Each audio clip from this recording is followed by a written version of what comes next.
While Missouri insists the quarterback competition continues, I'm ready to make a prediction. It's going to be Beau Pribula starting week 1, and I'll explain my thinking.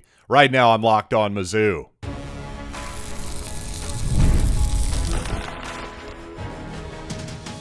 You are Locked On Mizzou, your daily podcast on the Missouri Tigers. Part of the Locked On Podcast Network, your team every day. Hey, all you true sons and daughters, I'm John Miller, your Mizzou mafioso and the central scrutinizer of Missouri Tigers football and basketball, as we are Barack Olivo, yes, 27 days away from the kickoff against Central Arkansas. And for all the talk about this favorable Missouri schedule this season, there is something that I really don't like about this Mizzou schedule, and also a terrible trend around college basketball that Missouri is participating in. I cannot get down with this whatsoever. I'll get to that later in the show. I do want to remind you today's episode is brought to you by Gametime. Download the Gametime app, create an account, and use code LOCKEDONCollege for $20 off your first purchase.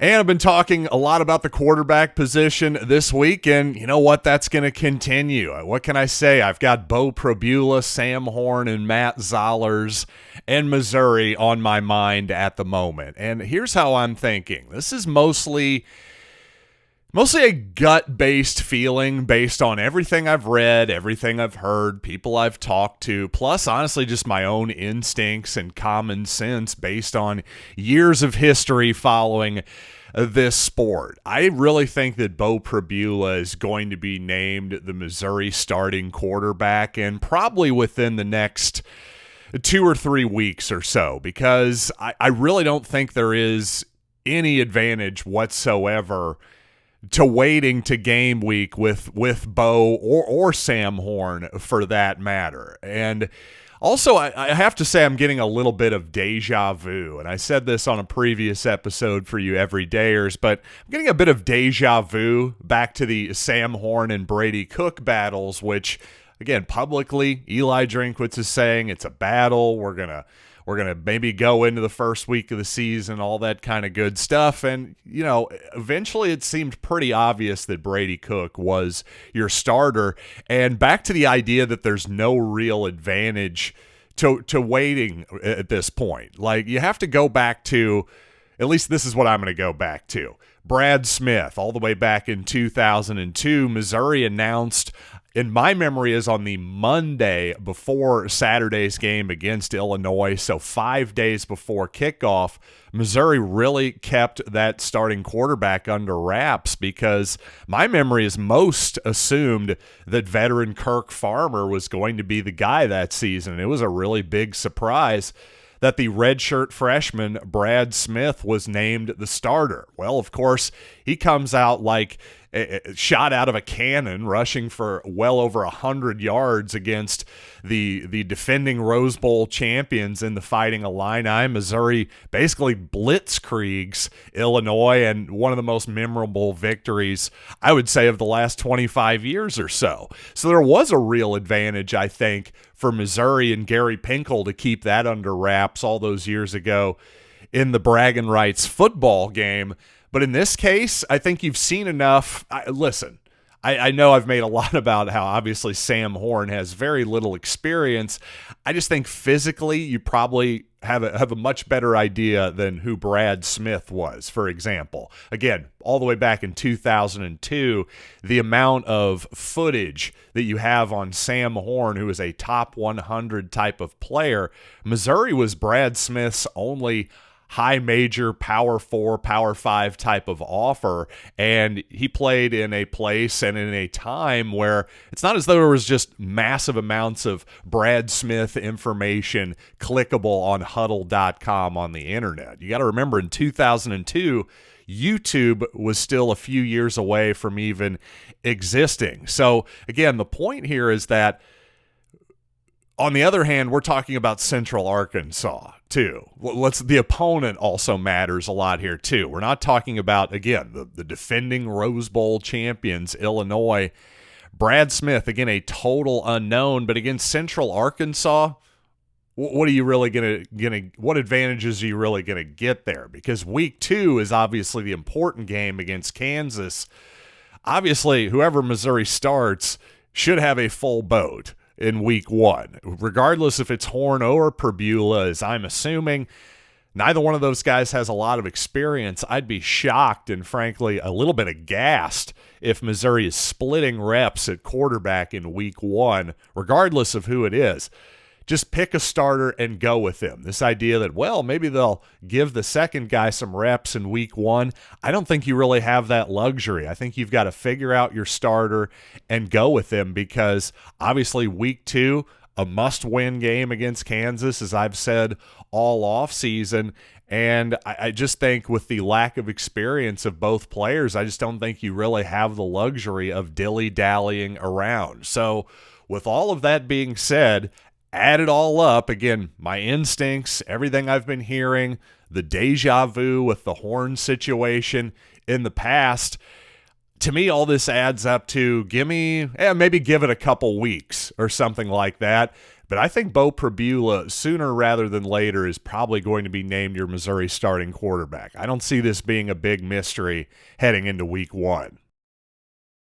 Now, one more factor here I realize, I neglected to mention, which is I think it was a bit of a giveaway, the seriousness of maybe this quarterback competition. Again, I could totally be wrong here. This is my own speculation. But when Eli Drinkwitz basically said, hey, don't count out Matt Zollers either, that made me pause a bit, because as much as I love Matt Zollers' talent, his ability in the future, I just think there is virtually zero chance that he's starting in week 1.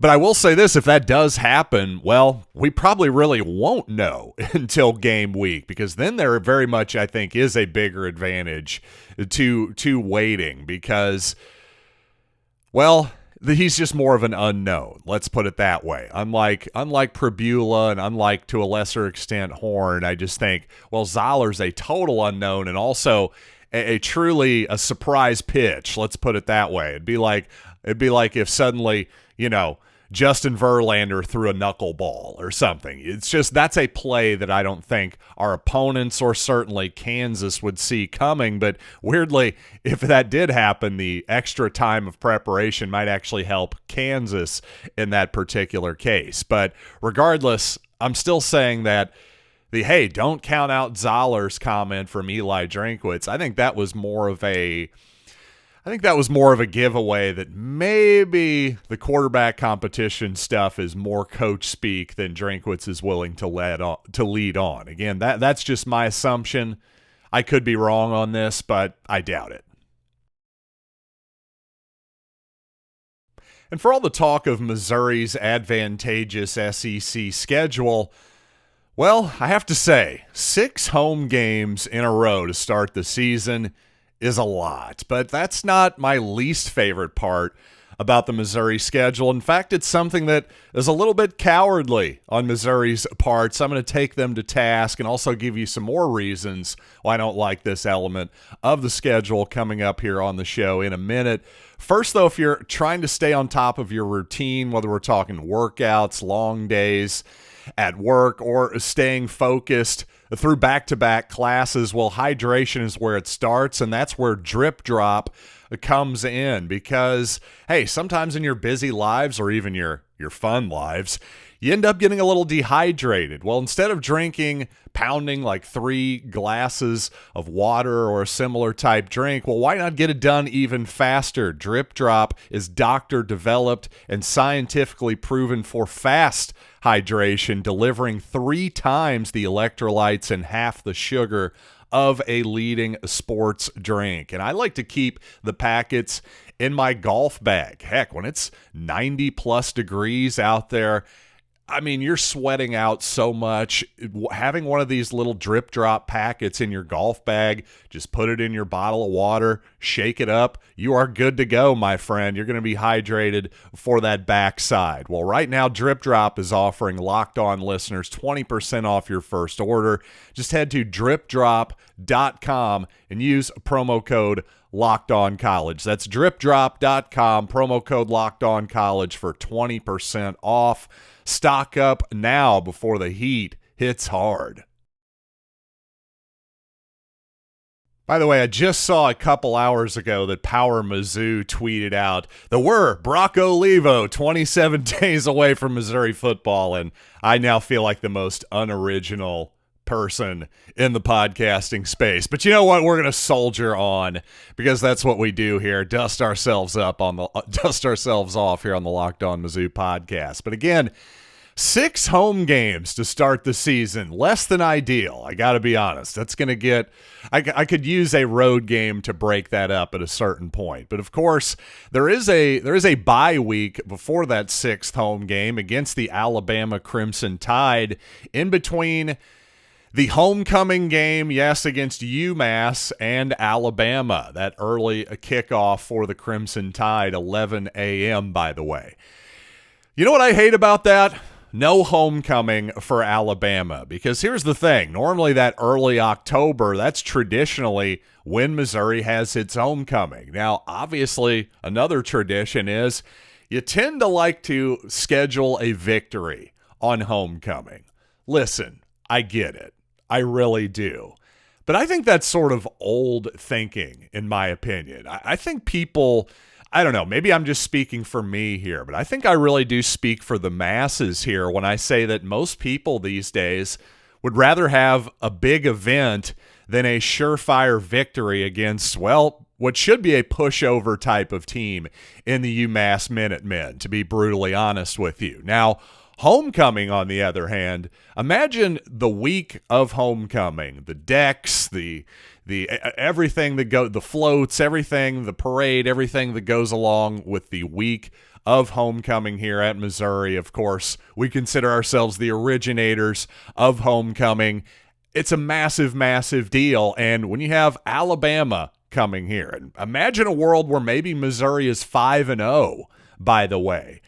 To me, I just don't know what the downside is. As though if Missouri has a hard-fought loss against Alabama on homecoming, are alums who traveled for that game going to just never come back ever again?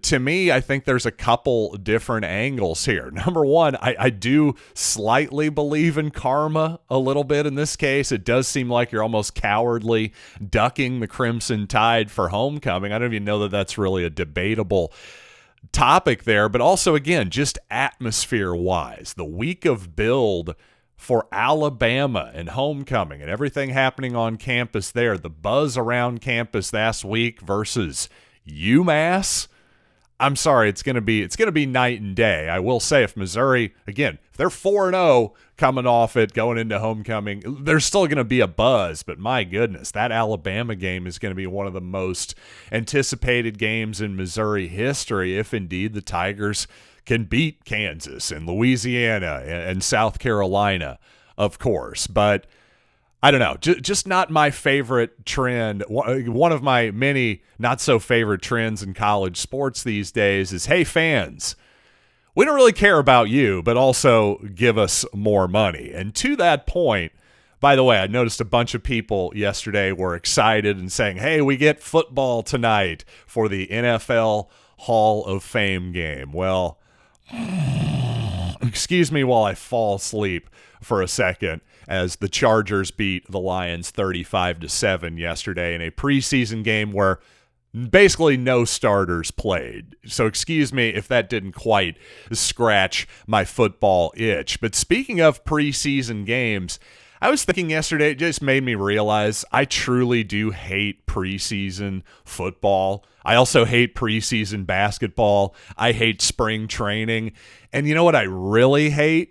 Exhibition games in college basketball, especially games that matter. We're not talking about Missouri playing marathon oil here, but in a trend that is nationwide, by the way. This is not unique to Missouri, but it is a trend that Missouri has hopped on. It was one I noticed last season, but Missouri playing Kansas State on October 24th in an exhibition game. I got to say, this has to be one of the most frustrating trends I've seen in a long time. You want to talk about coaches in particular, but I suppose athletic departments too, but I think especially coaches wanting to have their cake and eat it too. Well, hey, obviously a coach wants to see how their team measures up against similar competition, but boy, you don't want to suffer a loss, do you? Especially in November. You're incentivized, I suppose, in a lot of ways to just rack up wins, no matter how they come. But I will say, unlike the College Football Playoff Committee, I do think the March Madness Committee, the NCAA Tournament Committee, they do seem to reward a difficult schedule and don't punish a good loss, for lack of a better term, a loss against, well, a team like Kansas State. I just think, I don't know, again, all of sports is about competition. So to me, again, this idea that I, as a Missouri fan, I guess as a season ticket holder, I'm probably not going to even get my regular seats for this game, I suppose. Honestly, a big part of me wants to just boycott this game. I suppose I'm going to have to go as a member of the media, and as for all you true sons and daughters out there, I'll go. But just as a fan, what is this? It's a game that doesn't count. So does that mean I get to bring my own sixer of snapper into the game? Or wait, they're probably going to want to still charge me $12 a can, I'm guessing, even though it's not a real game. Once again, hey fans, we don't care about you or what you want at all. That much is clear. But also, give us more money. Boy, am I tired of that trend, I got to be honest. But you know what? I really hate to be negative on Missouri basketball because there's a ton of great things happening behind the scenes right now, to the point where Dennis Gates and his high school recruiting appears to have what I would call high-quality problems. So let's talk about how Missouri may almost have not enough spots for a bunch of really, really good players in this high school class coming up, and how Link Academy has become one of the centers of high school basketball here in Branson, Missouri. All that here in just a bit. First, though, let's talk about Gametime, where if you want last-minute tickets to concerts, baseball, all kinds of stuff this summer, well, you don't want to be stressed out. Well, that's where Gametime comes in. Gametime makes it easier to get all the concerts you need, and you can save up to 60% off with killer last-minute deals. And for example, if you want to go to the St. Louis Cardinals right now during the week, you're just getting incredible deals. I know the attendance hasn't been what a lot of St. Louis fans would like to see, but guess what? There's a real advantage for you if you're a huge baseball fan. For example, Monday night against the Rockies, you can sit behind home plate, section 150, row 16, just $34 a ticket. That includes fees, by the way. So take the guesswork out of buying baseball and concert tickets with Gametime. Download the Gametime app, create an account, and use code LOCKEDONCollege for $20 off your first purchase. Terms apply. Again, create an account and redeem code LOCKEDONCOLLEGE for $20 off. Download the Gametime app. Last minute tickets, lowest price, guaranteed. So obviously Missouri made an enormous splash with its 2026 recruiting class, securing Jason Crowe Jr., a top 5 player in the country, according to just about everybody I've seen. Well, again, just showing you that Dennis Gates may have some high-quality problems right now. There's a young man named Aidan Chronister from Wichita, Kansas, who seems like a likely Missouri lean at this point. He's like a top 60 type of player. Normally, when Missouri's getting guys in the top 60, we're really, really freaking excited about it. And he's taking an official visit to Missouri reportedly on September 20th. But I guess the question is, will we have enough spots for him? Talk about a high-quality problem. Because then you look at another couple of guys that Missouri has been reportedly after, Ethan Taylor and Tristan Reed, a couple of teammates at Link Academy in Branson, Missouri, by the way. And in fact, would you believe that the top 5 players ranked in the state of Missouri, according to 24/7 Sports, and 6 of the top 7 players in the state all play for Link Academy? What's in the water in Branson, Missouri? He asked sarcastically. No, obviously Link Academy has done a heck of a job of recruiting talent down to Branson, again, to the point where 6 of the top 7 in the state are playing for Link Academy. And to give you an idea of that type of talent, well, the one guy in the top 7 who isn't playing for Link, guard Ethan Brown from Rolla, Missouri, is committed to Illinois, by the way. So a lot of really good talent. Carlos Medlock, another Link guy, committed. He's the 5th-ranked player in the country, according to 24/7. He's committed to Michigan State. So Reed, again, Tristan Reed, Ethan Taylor, a couple guys Missouri is after here. Well, they're ranked even higher. Ethan Taylor, the number 1 guy in the state, probably based a lot on size at 7 feet, 244. He's a true center, whereas Tristan Reed, listed as a center, I would say he's more of a 4-man probably in college basketball at 6'8", 210 pounds. But there's this idea that, well, and then I forgot to even mention Toni Bryant, another big-time top 15 type of national player that many people are saying that Missouri is in the lead for at the moment. So, again, there's this thought after this past season where Missouri had 5 true freshmen on the roster and a couple transferred, Peyton Marshall and Marcus Allen, off to the ACC, there's this thought that Missouri will not take another 5-man class this year. I don't know if that's true or not. I'll just say this from my perspective. I can understand why fans would have that mentality of, well, maybe that was too many freshmen. But I'll just say this. If I can get those 4 specific guys, if I can get Ethan Taylor, Tristan Reed, Aidan Chronister, and Toni Bryant. Chronister, a really, really good shooter, by the way. You can never get enough of those, and Dennis Gates certainly can't either, the way he plays basketball.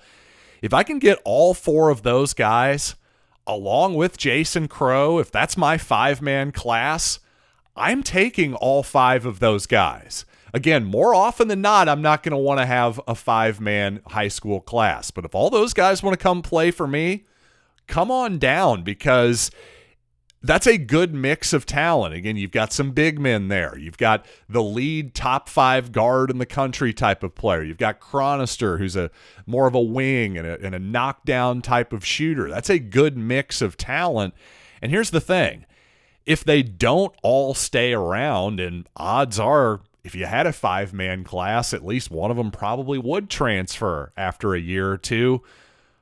Okay, I'm all right with that, because welcome to college basketball in 2025. It's not as though only 1-year players are moving around.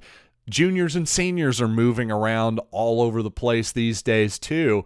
So again, a new world, as I keep saying over and over and over again, but another new world of rev sharing coming.